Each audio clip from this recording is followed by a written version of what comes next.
pa kan ta kong min sia saka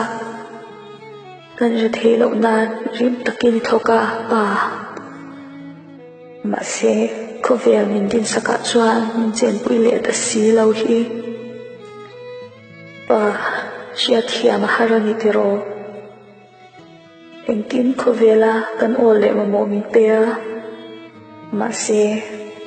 kan mo ber nang chuan thlan khulama miliam san le si miliam san nu khan no pa inu pui fanau te zinga hian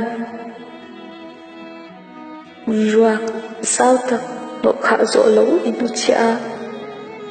mi fa ten an pa ten ko thom chuan rual o na le nan tak min pe ni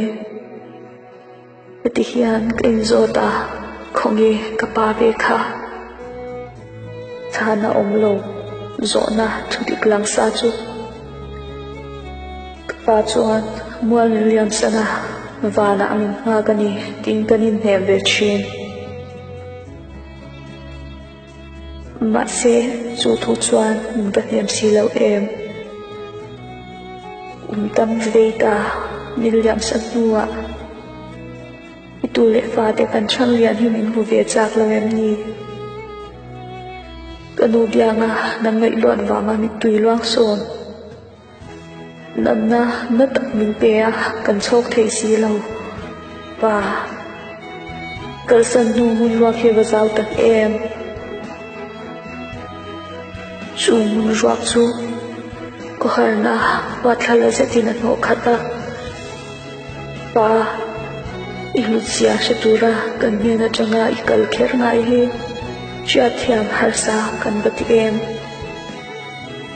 khua rai ling em antia en ti nge khua rai chu niang le isunu kan phang le ta izana swang lung do pak chan to kan nei si lo kan ni tui hian a ko ke zo mang si lo che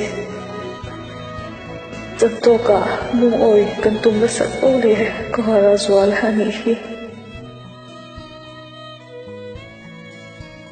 pa các cái em chị